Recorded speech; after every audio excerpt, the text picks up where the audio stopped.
Bismillahirrahmanirrahim. Assalamualaikum warahmatullahi wabarakatuh. Alhamdulillahilladzi hadana lihada wa ma kunna liyahnadiya laula an hadanallah. Asyhadu an la ilaha illallah wa asyhadu anna Muhammadan abduhu wa rasuluh. Segala puji hanya milik Allah, Zat yang Maha Esa lagi perkasa, Maha Mulia lagi Maha Pengampun. Zat yang telah menciptakan alam semesta dengan kekuasaan, kemuliaan, dan kebijaksanaannya yang begitu agung. Maha suci Allah, Maha suci Zat yang namanya penuh berkah dan kekuasaannya penuh kemuliaan. Sholawat serta salam semoga terus senantiasa terlimpahkan kepada junjungan besar kita, Nabi besar Muhammad SAW, keluarga, para sahabat, serta orang-orang yang meniti jejak mereka hingga hari kiamat. Ibu-ibu yang dirahmati Allah, Allah telah menciptakan seluruh makhluk dengan adil dan sempurna. Allah juga mengilhamkan kepada setiap jiwa satu fitrah yang lurus dan tabiat yang suci. Ditunjukinya makhluknya kepada kebaikan dunia dan akhirat. Allah memberitahukan kepada kita bahwa kebaikan itu ada jika mengikuti perintahnya dan menjauhi seluruh larangannya. Dan agar manusia tidak beralasan di hadapan Allah, maka Allah mengutus para rasul sebagai pemberi kabar dan peringatan, di mana bersama rasul Allah menurunkan kitab yang hak. Manusia senantiasa merenungi syariat-syariat Islam yang telah Allah wajibkan sebagai petunjuk, menjadi pembersih fitrah dari debu-debu yang menempel sepanjang tahun, serta pertentangan hawa, nafsu, dan setan. Kita akan mendapati syariat ini selaras dengan fitrah manusia yang benar. Sebagaimana juga mendapati bahwa syariat ini secara menyeluruh akan mewujudkan kebaikan secara universal bagi individu dan masyarakat. Di antara syariat-syariat mulia yang di dalamnya tampak keistimewaan adalah keutamaan tentang sholat yang memiliki pengaruh sangat besar bagi kehidupan individu dan masyarakat. Sains modern setiap harinya masih menemukan berbagai rahasia, termasuk salah satunya adalah manfaat gerakan sholat terhadap kesehatan. Ada beberapa pakar yang tidak mengingkari bahwa sholat seperti bentuk yang ditentukan Islam memiliki manfaat medis yang bisa kita jumpai pada orang yang menunaikan sholat pada waktunya dan mampu menjaganya. Bentuk dan gerakan sholat dari berdiri, ruku, sujud, dan duduk tasyahud bukanlah gerakan yang sia-sia. Maha suci Allah yang maha menguasai dan maha benar. Seandainya Allah menghendaki, tentu Allah akan jadikan sholat hanya dengan berdiri saja mungkin. Seperti sholat jenazah atau ruku dan sujud saja. Namun Allah karuniakan atas umat ini gerakan yang beraneka ragam. Agar manusia tidak bosan untuk bermunajat kepada Allah dalam keadaan berdiri, ruku, dan sujud. Ini merupakan salah satu aspek rohani dalam sholat. Jasad juga tidak diharamkan dari nikmat Allah, karunia dan pemberian Allah. Sebagaimana telah disebutkan, Allah takdirkan bahwa manusia itu akan mengalami 3 tahapan yang berbeda, satu dengan yang lainnya. Sebagaimana dalam firman Allah surat Ar-Rum ayat 54, yang artinya, Allah, Dialah yang menciptakan kamu dari keadaan lemah, kemudian Dia menjadikan kamu sesudah keadaan lemah itu menjadi kuat. Kemudian Dia menjadikan kamu sesudah kuat itu lemah, kembali, dan beruban. Dia menciptakan apa yang dikehendakinya, dan Dialah yang Maha Mengetahui lagi Maha Kuasa. Manusia membutuhkan gerakan-gerakan yang harus senantiasa ia lakukan selama hayatnya sehingga bisa menjaga vitalitas dan kegesitannya. Ada beberapa ahli atau ilmuwan, salah satunya dari Belanda, yang menyatakan bahwa sesungguhnya gerakan sholat itu bisa mempertinggi daya prestasi tubuh. Gerakan sholat itu bisa menambah kekuatan dan daya tahan dari setiap penyakit, atau dengan kata lain bisa meningkatkan imunitas dari tubuh itu sendiri. Kemudian ada ilmuwan dari Paris yang juga mendukung pernyataan dari ilmuwan yang sebelumnya saya sampaikan, yaitu gerakan sholat bisa menurunkan dan mengurangi penyakit obesitas. Beberapa penyakit sindroma metabolik seperti rematik, diabetes, dan gerakan sholat sangat berpengaruh untuk sistem neuromuskuloskeletal dalam tubuh kita. Sholat diawali dengan berwudu.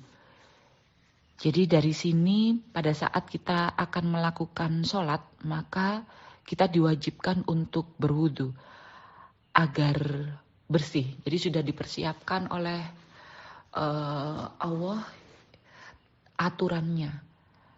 Baik sebelum sholat kita seperti apa, pada saat sholat gerakannya seperti apa, dan setelah sholat itu dzikirnya seperti apa. Dicontohkan melalui Rasulullah. Selain itu, pada saat kita sholat, kita juga niat ikhlas karena Allah Subhanahu wa Ta'ala, menghadap kiblat, dan berdiri tegak bagi yang mampu. Kemudian kita akan coba bahas setiap gerakan dan keutamaan gerakan tersebut. Sebelumnya, gerakan sholat itu mau tidak mau bisa mengolahragakan tubuh kita. Dan itu kita lakukan secara rutin, secara terus-menerus, yang akan membuat perubahan, ya, terutama bagi sistem neuromuskuloskeletal kita. Yang pertama, takbiratul ihram. Takbiratul ihram, kalau dilihat dari gerakannya, dia mengangkat kedua tangan selurus bahu, serta mensejajarkan ibu jari pada daun telinga sambil membaca Allahu Akbar. Dari kalimat Allahu Akbar saja kita sudah yakin, kita sudah mengakui bahwa Allah Maha Besar. Tidak hanya apa yang kita ucapkan, ternyata setiap gerakannya juga Masya Allah. Maknanya pada saat kita mengangkat tangan sejajar bahu, itu bisa membuka rongga dada kita. Sehingga memberikan aliran darah dari pembuluh darah balik yang terdapat di sana untuk kemudian dibawa ke otak. Membuka mata dan telinga kita sehingga keseimbangan tubuh terjaga.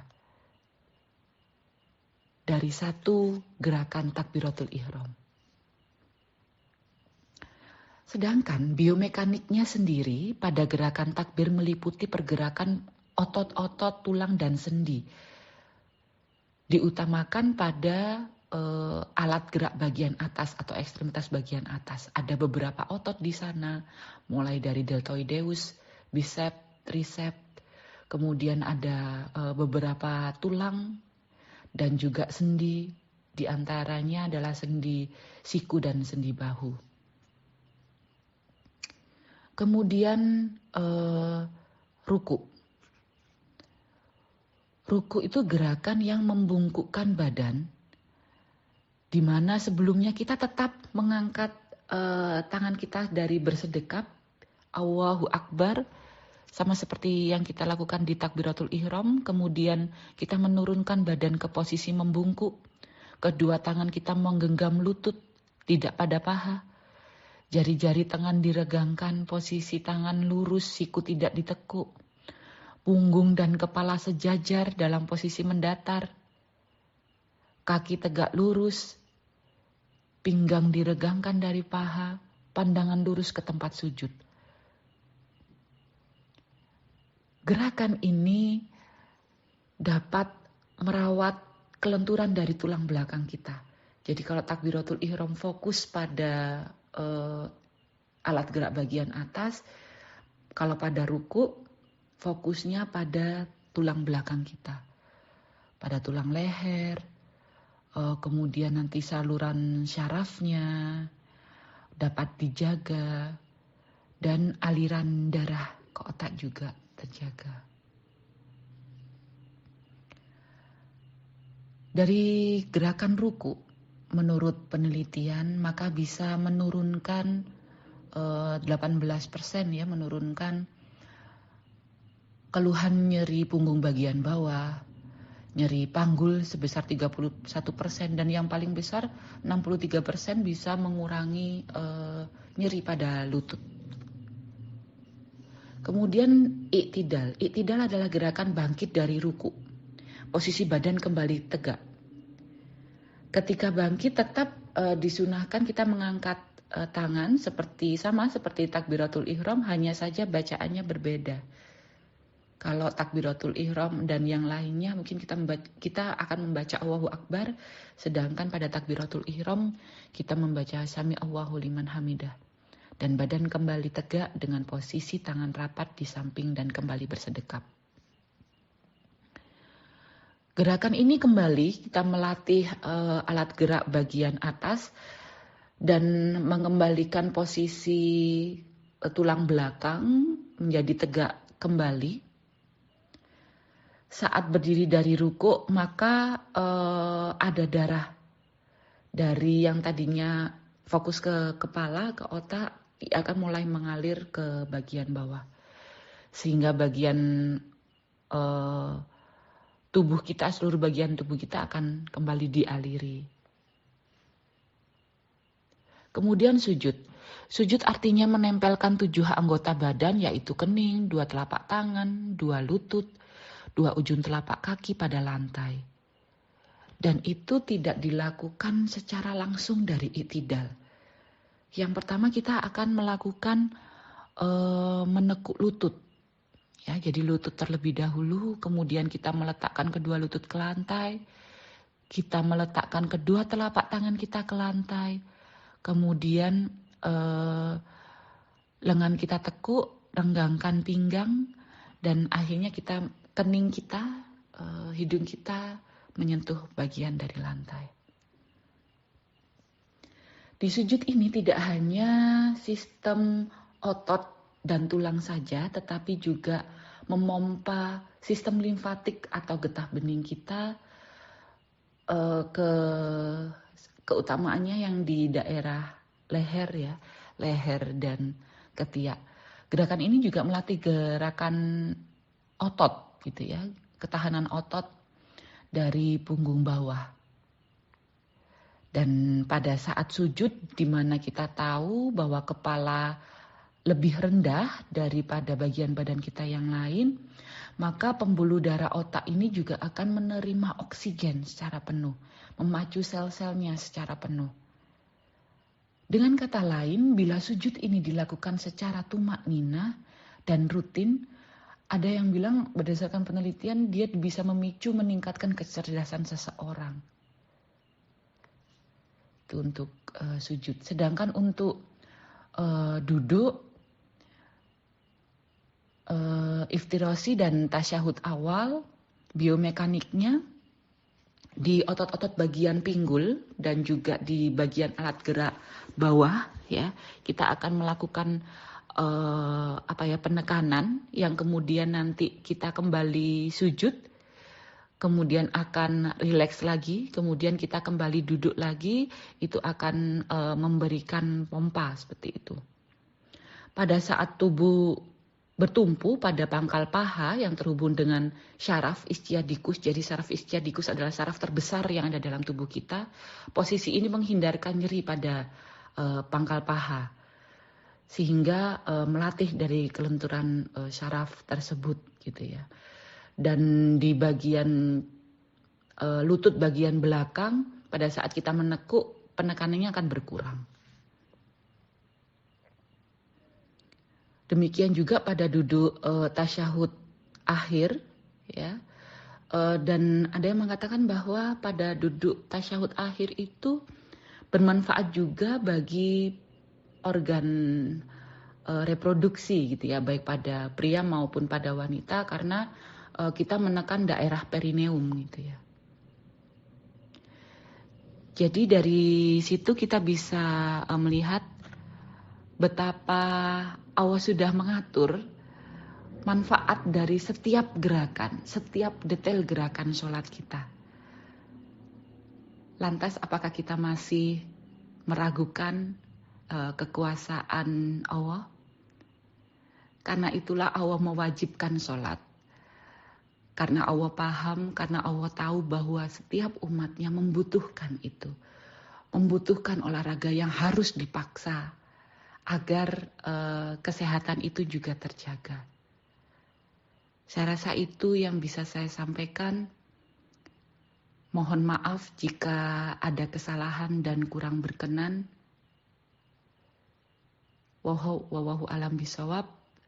Saya akhiri, billahi taufiq wal hidayah. Wassalamualaikum warahmatullahi wabarakatuh.